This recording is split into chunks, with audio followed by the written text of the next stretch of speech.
My dear brothers and sisters, let me ask you something very serious. Have you ever noticed that some blessings disappear the moment you talk about them? Have you ever felt that something you shared too early suddenly lost its peace? This is not coincidence. This is not bad luck. This is a lesson many people learn too late. Allah, in His wisdom, sometimes protects you by keeping things hidden. But when you expose what Allah intended to cover, you weaken that protection. Not everyone who listens wants good for you. Not every smile carries sincerity, and not every conversation is safe. Today, I want to warn you about 5 things that should never leave your heart or your tongue, because silence in these moments is not fear, it is faith, wisdom, and protection. 1.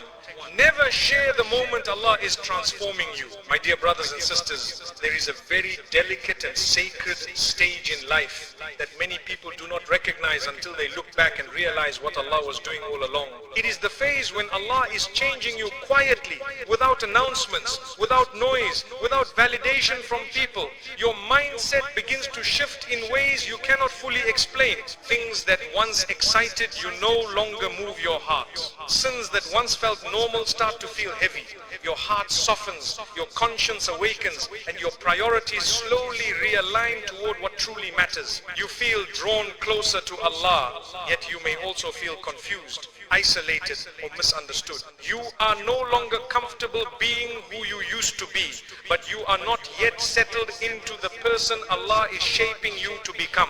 This in-between stage is extremely fragile, and this, my brothers and sisters, is the most dangerous time to start explaining yourself to people. Why?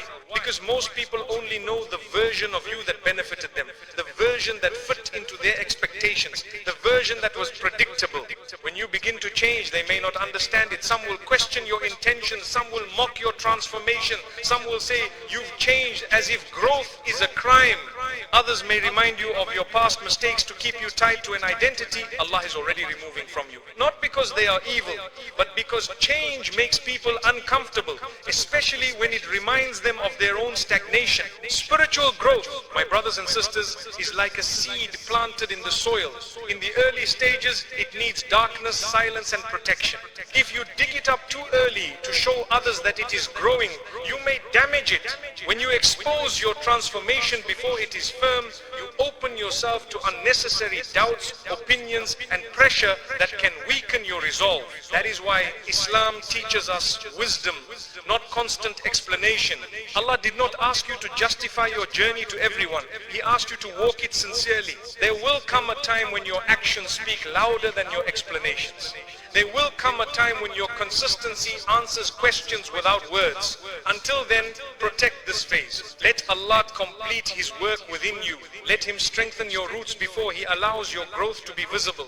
Not everyone needs to understand your silence. Not everyone deserves access to your inner journey. If Allah is pleased with the direction you are heading, that is more than enough. Because when Allah transforms you, He does not need the world's permission, and He certainly does not need its approval. 2.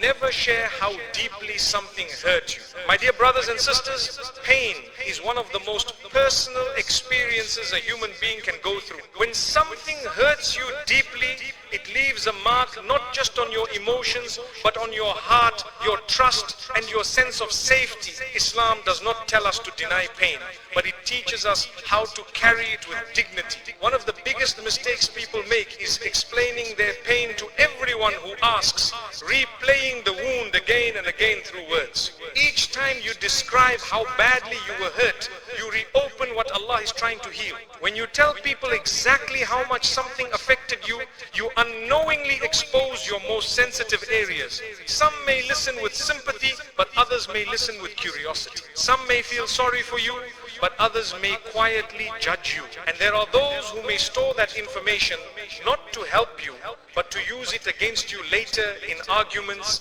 in moments of anger, or even as silent leverage. Islam teaches us to be wise, not naive. Your vulnerability is not entertainment, and your pain is not a public discussion.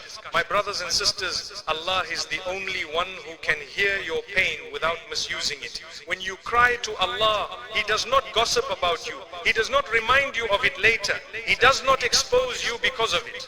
Allah listens, He understands, and He heals. That is why Yaqub alayhi salam said, I only complain of my suffering and my grief to Allah. This is not weakness, this is strength. This is tawakkul. This is knowing where true safety lies. Sharing pain with the wrong people can slow your healing. Instead of moving forward, you become trapped in the story of what happened to you. You begin to define yourself by the wound rather than the wisdom Allah wants to give you through it. Islam teaches us that trials are meant to elevate us, not trap us.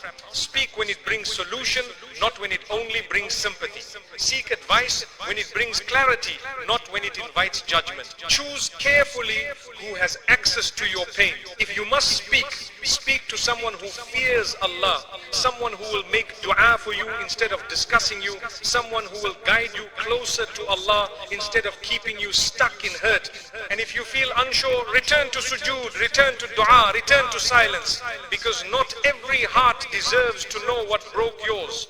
Some wounds heal best when they are shared only with Allah. 3. Never share the du'as you are making in secret. My dear brothers and sisters, there are certain du'as that come from a place so deep in the heart that only Allah truly understands their weight. These are not casual requests. These are not light wishes. These are the du'as you whisper when no one is watching. The du'as you make when your eyes are heavy with tears, when your chest feels tight, when your heart speaks words your tongue can barely form. These du'as are sacred. They are a private conversation between you and Allah. And not every conversation with Allah is meant to be shared with people. Many people make the mistake of announcing their du'as before Allah answers them. They tell others what they are asking for, what they are hoping for, what they are waiting for. And while some people may encourage you, others may unknowingly plant doubt in your heart. They may say, that is very difficult, or I don't think that will happen, or you should be more realistic. These words may seem harmless, but they slowly enter your heart and weaken your certainty in Allah's power. And certainty, my brothers and sisters, is the soul of dua. When you share your dua too openly, you also expose it to comparison. Someone may respond by talking about their own situation, their own story, their own disappointment. And suddenly, instead of strengthening your hope, your heart becomes heavier. You begin to measure Allah's response by people's experiences, forgetting that Allah deals with each servant personally. Your dua is unique, your test is unique, and Allah's plan for you is unique. There is also a deeper wisdom here, my brothers and sisters. Some du'as are meant to stay hidden because secrecy protects sincerity. When no one knows what you are asking Allah for, your heart remains attached to Him alone. You are not waiting for people's approval. You are not looking for reassurance from creation. You are relying fully on the Creator, and that level of reliance brings a special closeness to Allah. It purifies your intention and strengthens your tawakkul. The Prophet ﷺ taught us that Allah loves the servant who calls upon Him sincerely and persistently. That private dua, repeated again and again, builds a bond with Allah that public words cannot replace. When you keep your dua secret, you are saying, Ya Allah, you are enough for me. I do not need anyone else to validate my hope. And Allah never disappoints a heart that trusts Him fully. Even if the answer comes in a different form or at a different time. My brothers and sisters, this does not mean you can never ask someone to make dua for you. Islam encourages us to make dua for one another, but there is a difference between seeking sincere prayers and exposing your deepest hopes to everyone. Be selective, be wise, protect the du'as that are closest to your heart, protect the tears that only Allah has seen, protect the hope that keeps you standing. And remember this beautiful truth: when Allah answers a secret dua, He answers it in a way that leaves people amazed, not informed. They see the outcome, but they never knew the struggle. They witnessed the blessing, but they never heard the plea. And that, my brothers and sisters, is one of the most beautiful ways Allah honors a servant. Keep some prayers between you and Allah. Let Him surprise you. Let Him reward you. Let Him be the one who reveals what He chooses, when He chooses. 4. Never share your inner struggles with faith with the wrong people. My dear brothers and sisters, let me say something very important today, something many people feel but are afraid to admit.